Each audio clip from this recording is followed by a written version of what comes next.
Olá pessoal, tudo bem? Meu nome é Caio e nós estamos começando aqui mais uma aula de interpretação bíblica. Uma aula básica para que você possa crescer um pouco mais aí no conhecimento da Palavra de Deus, que para nós é a verdade. Hoje nós vamos iniciar os nossos estudos no Evangelho de Jesus Cristo de acordo com Marcos, também conhecido como João Marcos. O primeiro ponto que nós precisamos entender antes de entrarmos aqui em Marcos capítulo 1 é que existem 4 evangelhos na Bíblia.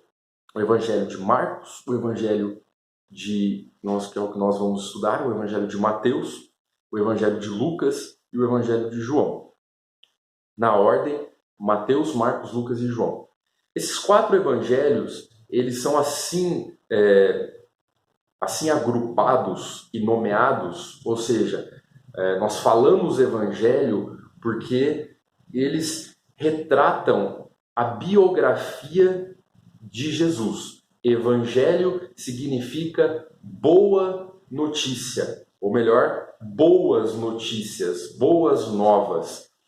Então, eles são relatos biográficos que trazem para nós boas notícias. Quais boas notícias? No contexto de salvação para a humanidade. Quem é a salvação? Quem é o nosso Salvador? Jesus Cristo.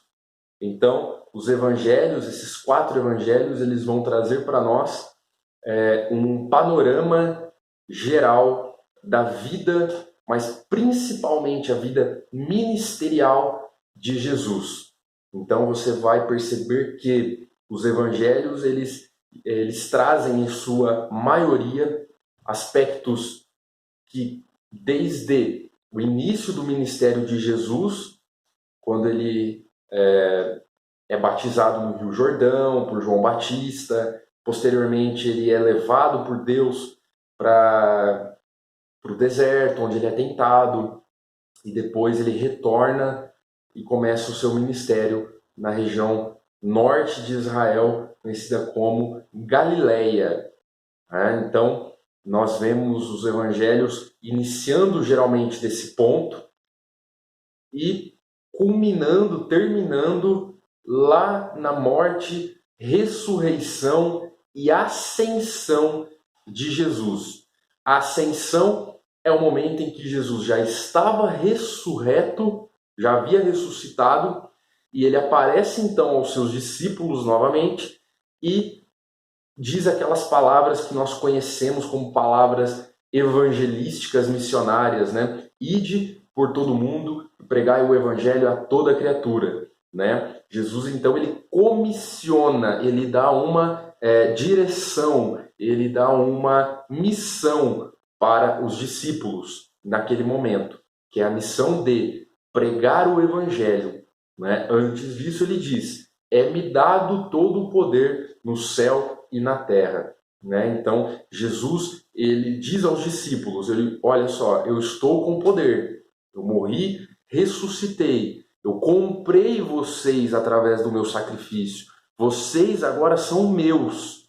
Então a partir desse momento, se acheguem a mim, então eu darei a vocês autoridade, poder, unção, como nós conhecemos, para que vocês levem essa mesma mensagem de esperança, de salvação a toda a humanidade.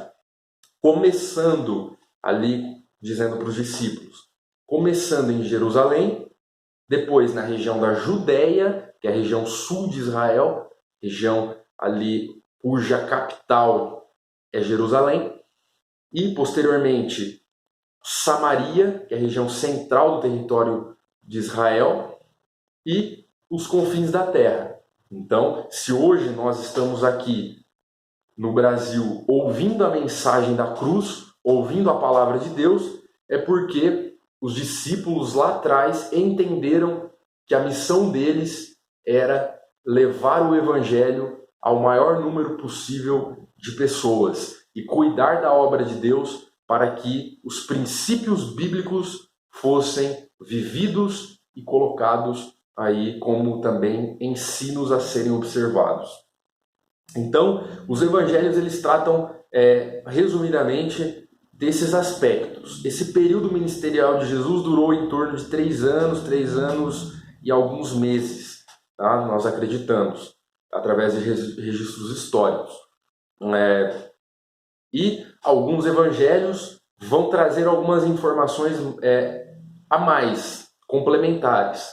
Como, por exemplo, o Evangelho de João, que traz alguns aspectos mais teológicos, um pouco mais profundos, e o Evangelho de Lucas, que também vai trazer alguns pontos sobre a infância, sobre a vida de Jesus, né? Uma vida antes do seu início ministerial. O Evangelho de Mateus também vai trazer algumas questões peculiares, né, particulares, que dizem respeito à genealogia de Cristo. Tem um propósito em Mateus ter colocado uma genealogia, mas nós não vamos, nesse primeiro momento, olhar para isso, porque nós vamos estudar agora o Evangelho de Marcos. Feita essa primeira parte, essa introdução, que é fundamental para que você possa compreender os evangelhos, nós vamos então entrar agora no escrito propriamente dito, Marcos capítulo 1. É muito importante que você pause esse vídeo, se tiver alguma dúvida, volte esse vídeo, ouça novamente, mande as suas dúvidas, as suas interrogações, para que nós possamos esclarecer o máximo possível. Então, Marcos capítulo 1, a partir do verso de número 1, vai tratar a respeito de João Batista. Então, começamos assim: princípio do Evangelho de Jesus Cristo, o Filho de Deus.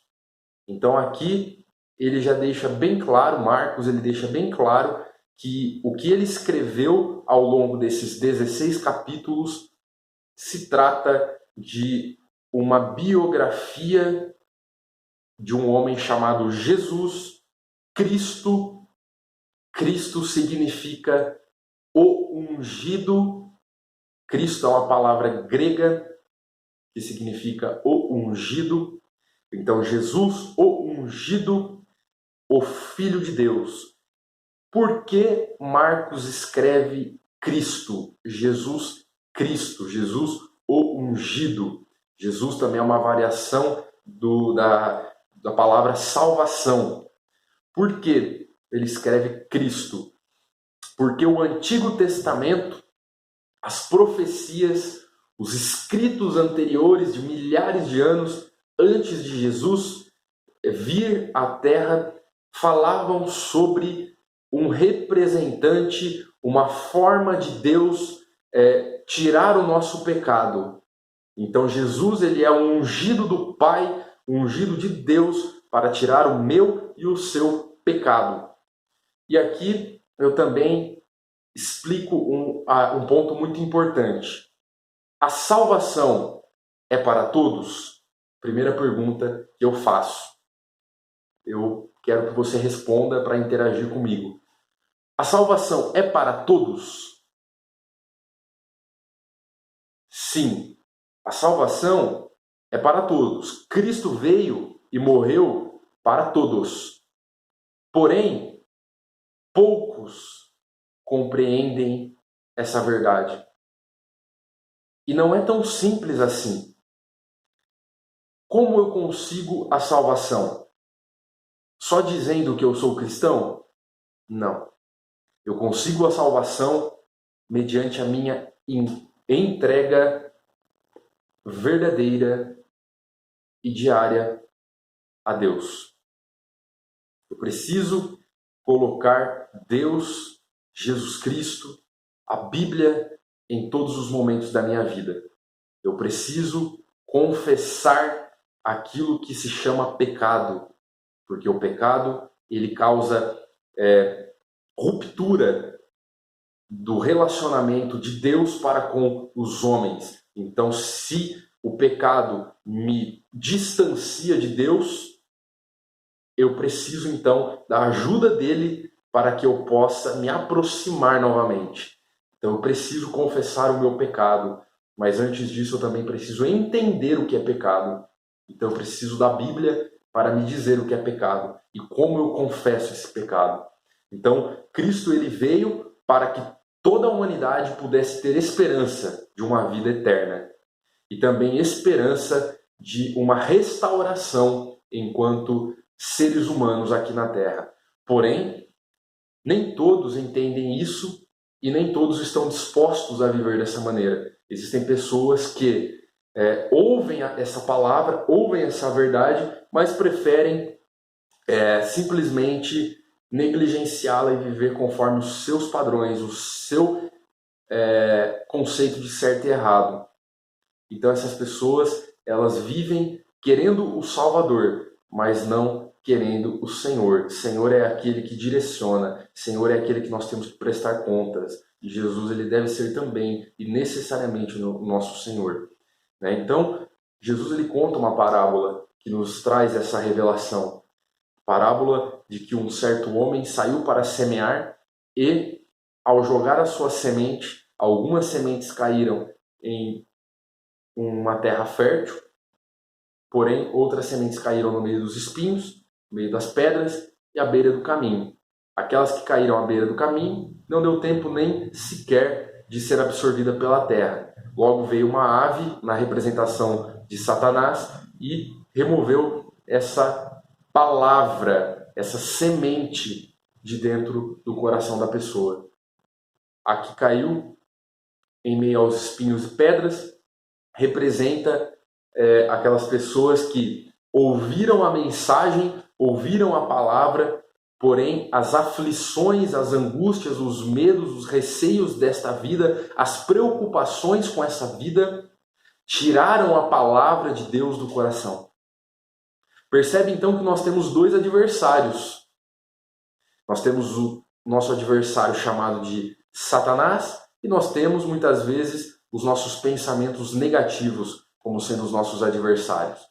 Quando as situações nos sufocam, nós acabamos perdendo as esperanças em Deus e numa possível melhora da nossa condição. Então nós abrimos mão daquilo que Deus tem para as nossas vidas. Mas também nós temos aquelas pessoas cuja a palavra caiu em seu coração e o seu coração estava aberto, terra fértil.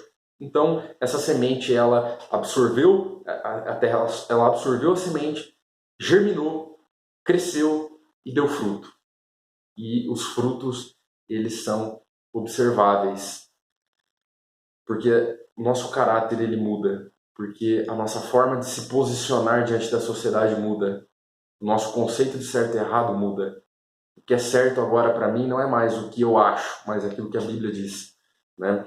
Então isso gera fruto e automaticamente eu vou influenciar as pessoas de alguma maneira que estão ao meu redor, através do meu comportamento, da minha pregação e tudo mais.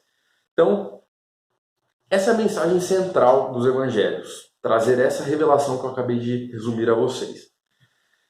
Voltando aqui para o evangelho, né, respondido essas duas perguntas a respeito da salvação, o evangelho de Marcos, em seu capítulo 1, vai trazer a revelação de João Batista. Primeiro, uma explicação do porquê Marcos está escrevendo o evangelho. Segundo, ele passa a falar a respeito de João Batista. João Batista, como profetizado por Isaías, profeta Isaías, lá do Antigo Testamento, João Batista é a voz que clama no deserto. João Batista é aquele que prepara o caminho para a salvação. Ou seja, é aquele que prepara os corações, preparou, na verdade, porque foi no período bíblico, preparou os corações dos judeus, do povo israelense, para receber a salvação. Então, o ministério de João Batista antecedeu, ou melhor dizendo, iniciou antes, mas também ocorreu paralelamente ao ministério de Jesus. João Batista foi morto quando Jesus já estava trabalhando aí ministerialmente. Então, João Batista ele vem e prega. E a sua pregação é uma pregação que nós hoje não gostaríamos de ouvir.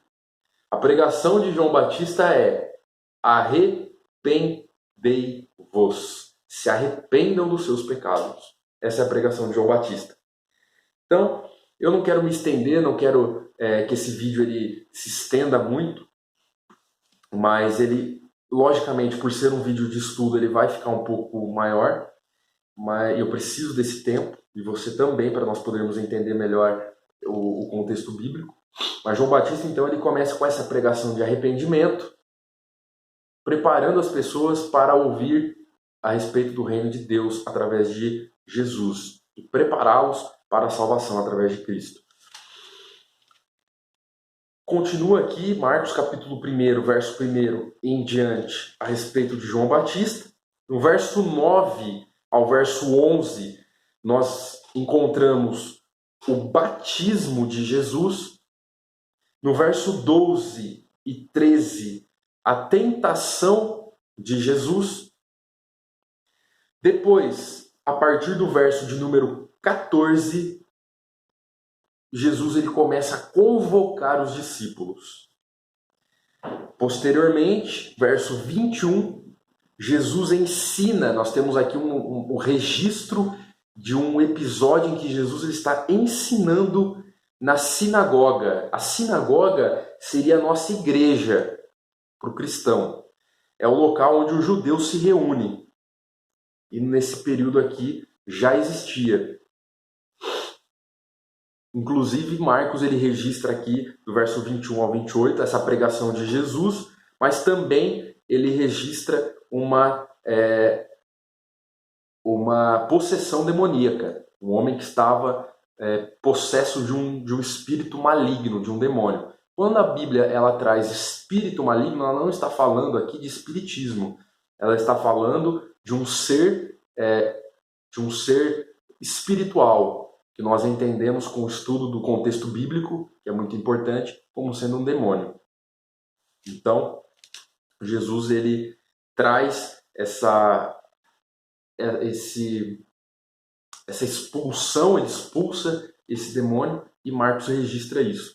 A partir do verso 29, nós vemos mais uma cena aqui de demonstração de poder. Jesus, então, ele demonstra ter poder sobre doenças e também, continuando, sobre demônios, porque lá no verso 34 diz que Jesus curou a muitos de várias enfermidades, qualquer enfermidade.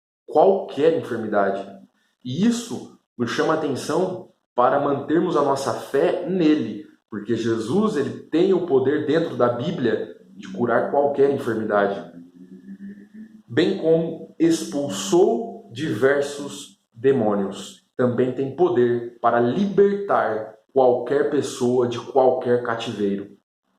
Então, no verso 35, diz que ele se retira para orar. Jesus ele tinha uma prática de oração, e é muito importante que nós também entendamos isso. Verso 40, Jesus ele cura um leproso. A lepra, naquela época, era uma doença muito estigmatizada, as pessoas tinham muito preconceito, porque era uma doença contagiosa. Então a pessoa também era considerada impura e não podia ter esse contato social.